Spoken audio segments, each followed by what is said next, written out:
ایک عام مسلمان کا اسلام کے اس اعلیٰ مقام ہونے اور اسلام کا یہ اعلیٰ مقام ہونے اور آخری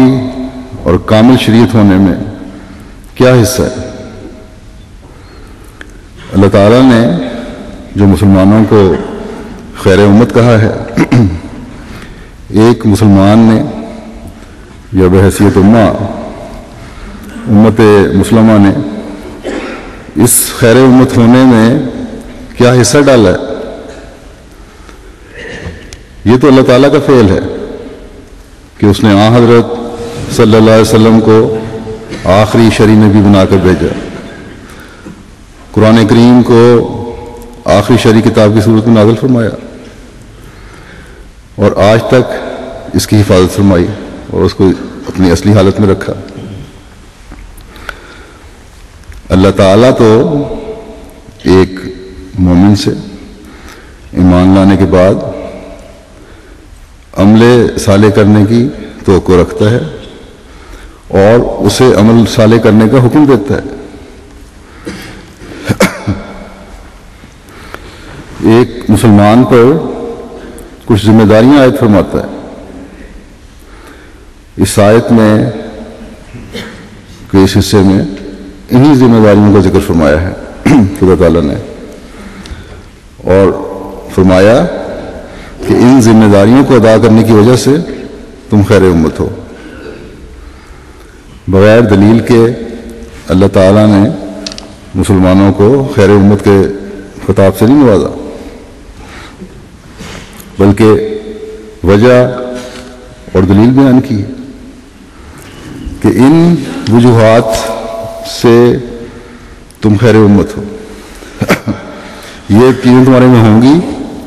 تو تم خیر امت کہلاؤ گے۔ ایک یہ کہ تم اخرجت للناس، تمہیں لوگوں کی بھلائی کے لیے پیدا کیا گیا ہے، تمہیں کسی خاص قوم یا لوگوں کی بھلائی کے لیے نہیں پیدا کیا گیا، بلکہ انسانیت کی بھلائی کے لیے پیدا کیا گیا ہے۔ دوسرے یہ کہ تم تامرون بالمعروف کرنے والے ہو، تم اچھی اور نیک باتوں کا حکم دیتے ہو۔ یہ پوری امت کی ذمہ داری ہے کہ نیکی کی اور اچھی باتوں کی طرف توجہ دلائیں اور اس کو حکم دیں۔ پھر خدا تعالیٰ فرماتا ہے وَتَنْهَوْنَ عَنِ الْمُنْکَرِ، خیر امت اس لیے ہو کہ برائی سے روکتے ہو، اور یہ کہ اللہ تعالیٰ پر کامل ایمان رکھتے ہو۔ تاریخ اس بات کی گواہ ہے کہ اسلام کی پہلی چند صدیوں تک مسلمانوں نے خیر امت ہونے کو دنیا پر ثابت کیا۔ حکومت کے معاملات چلاتے ہوئے بلا تخصیص مذہب اگر ایک طرف انصاف قائم کیا تو ساتھ ہی علم کی روشنی سے ایک دنیا کو منور کیا۔ اگر اسلام کی خوبصورت تعلیم کی تبلیغ کر کے دنیا کو اس کے حلقے میں لائے تو ساتھ ہی علوم و فنون کے نئے نئے راستے بھی دکھائے، نئے نئے دروازے بھی کھولے۔ جہاں نیکیوں کو پھیلانے کی کوشش کی وہاں برائیوں اور ظلموں کے خاتمے کی بھی کوشش کی اور اس کے خلاف جہاد کیا۔ غرض کہ انسانیت کی بہتری کے لیے جو کچھ وہ کر سکتے تھے کرتے رہے، لیکن پھر ہوس پرستوں نے، ذاتی مفادات رکھنے والوں نے باوجود اللہ تعالیٰ کے وعدے کے مطابق کہ اس تعلیم کو اللہ تعالیٰ ہمیشہ محفوظ رکھے گا، اس پر عمل نہ کر کے بھلائیوں اور نیکیوں کو خیر بات کہہ کر اور برائیوں پر عمل کر کے اپنے آپ کو بڑی تعداد سمیت خیر امت کہلانے سے محروم کر لیا، اور ایک شاعر کو یہ کہنا پڑا کہ گنوا دی ہم نے جو اسلاف سے میراث پائی تھی۔ لیکن خدا تعالیٰ نے جب قرآن کریم کی تعلیم کو محفوظ کرنے کا وعدہ فرمایا تو اس کتاب قرآن کریم میں بیان کی گئی باتوں کو قصہ کہانیوں کے طور پر محفوظ رکھنے کا وعدہ نہیں کیا تھا، بلکہ اس تعلیم پر عمل کرتے چلے جانے والے گروہ اور جماعت کے پیدا کرنے کا ہی وعدہ فرمایا تھا، تاکہ امت مسلمہ پھر سے خیر امت کی عظیم تر شوکت سے دنیا میں ابھرے، نیکیوں کی تلقین کرنے والی ہو، اسلام کے پیغام کو دنیا کے کناروں تک پہنچانے والی ہو، برائیوں کو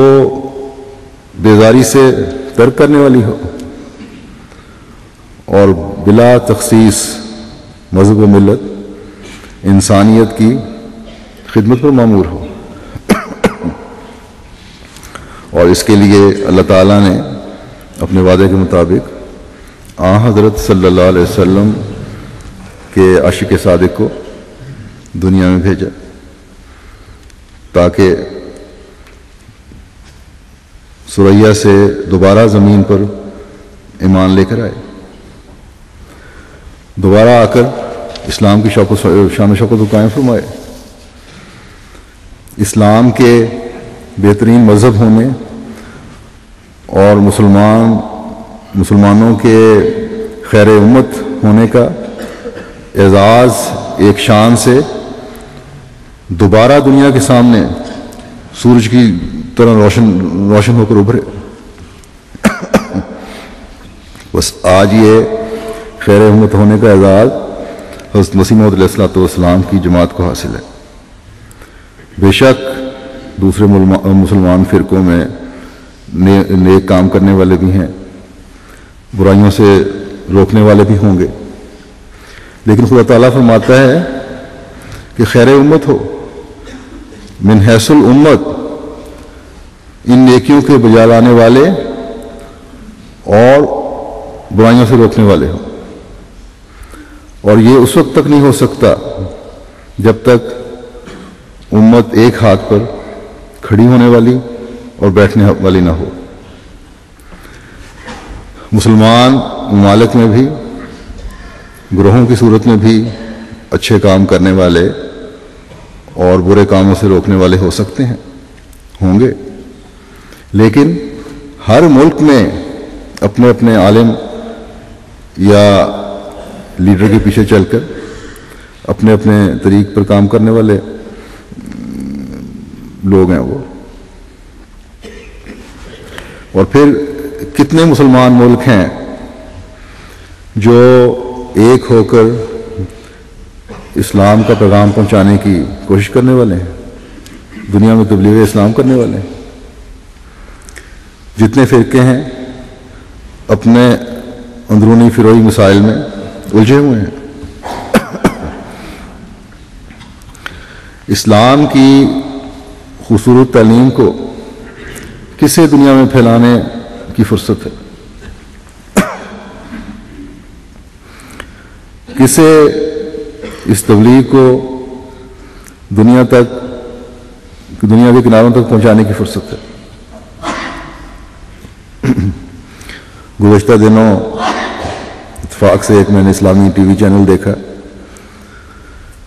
اس میں ایک شیعہ عالم تھے اور ایک سنی عالم تھے، اور بحث شاید نبوت کے بارے میں ہو رہی تھی۔ چند منٹ میں دیکھا آخر میں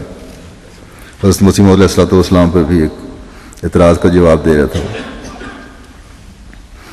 یا اعتراض کر رہا تھا۔ حضرت مسیح موعود علیہ السلام کے بارے میں تو دونوں ایک جیسے خیالات رکھنے والے تھے، لیکن باتوں میں ہی شیعہ عالم اپنے مسلک کے حوالے سے کوئی بات کرتا تھا تو سنی عالم اس کو ٹوک دیتا تھا کہ یوں نہیں ہے، یوں ہونا چاہیے یا اس طرح ہے. اور جہاں سنی عالم اپنے مسلک کے حوالے سے کوئی بات کرتا تھا تو شیعہ اسے ٹوک دیتا تھا کہ اس طرح نہیں، اس طرح ہونا چاہیے. آئے تو شاید کیا بلکہ یقیناً ہمارے خلاف زہر اگلنے تھے. اپنے خیال میں، اپنے ذہن میں مسلم امہ کو ایک فتنے سے بچانے کے لیے آئے تھے، لیکن خود آپس میں الجھ کر فتنے کا شکار کر رہے تھے. نہ صرف خود شکار ہو رہے تھے بلکہ دوسروں کے لیے بھی بد نمونہ ہی پیش کر رہے تھے. اور ان کے چہروں پر سے صاف عیاں تھا، صاف ظاہر ہو رہا تھا کہ ایک دوسرے کو دیکھ کر بڑی بیزاری پیدا ہو رہی ہے.